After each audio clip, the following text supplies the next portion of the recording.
Your ability to buy a house in New Zealand may soon be impacted, and it's all because of the Reserve Bank's new rules. They are called debt to income ratios, or DTIs for short. What they mean is that some New Zealanders may not be able to borrow as much money to buy a house as they previously could have. There's been a lot of noise in the media lately, and I've also had a few clients reach out to me wanting to know what the new rules are all about and how they're going to be impacted. In today's video, I'm going to be unpacking all of these new rules, looking at what they may mean for owner-occupied buyers and also for investor buyers, and explaining how you may be impacted. As always, feel free to skip around the timestamps to save time. Let's get into it. First up, what actually are DTIs? In a nutshell, debt to income ratios tie the amount of money that you can borrow to your income. They aren't in place yet officially, and the Reserve Bank has indicated that they may look at bringing them in sometime between June and July in 2024.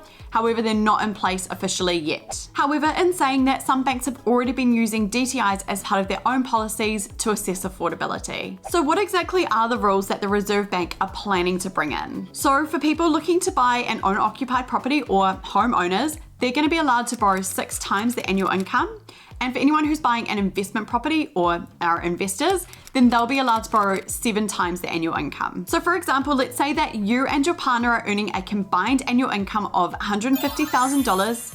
This means if we multiply it by 6, the maximum amount that you could borrow to buy an owner-occupied property is $900,000. If you were gonna buy an investment property, you'd multiply it by 7, and this means you could borrow a total maximum amount of $1,050,000. Of course, you would also need to meet the bank's affordability assessment and other criteria to work out the actual amount that you would be able to borrow. Now, under the DTI rules, all debt is factored in. So the total debt includes any mortgages that you have in place, any car loans, any student loans, and also any credit cards and everything else. So let's have a look at an example. Let's say that you're first home buyers and you've got a combined income of $150,000 per year. You also both have student loans in place with a total of $50,000 outstanding and 2 credit cards with a total limit of $20,000. You also just recently bought a new car and took out a car loan, and you've got $20,000 owing on that as well. So your maximum borrow under the new DTI rules was $900,000, but now we have to take away that student loan of $50,000, the credit card limit of $20,000, and also that car loan of $20,000. So what we're gonna do is take that $900,000 total limit that you could have borrowed. Now we're gonna minus all of that debt, which is $90,000. So this now means that your maximum borrowing for buying a first home, being an owner-occupied property, is $810,000. Now these new rules are only gonna apply if you're wanting to buy an existing property.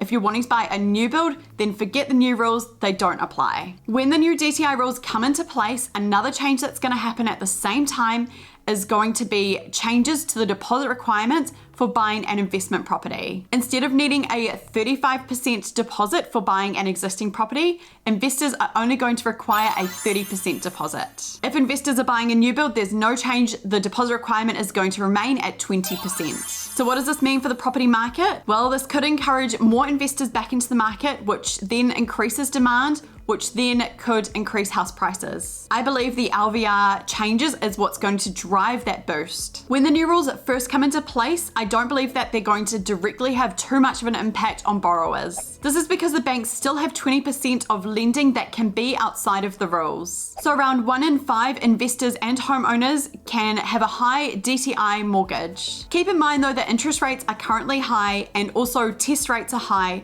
so that means that it can be hard to borrow money compared to your income. Banks can lend more money at the moment.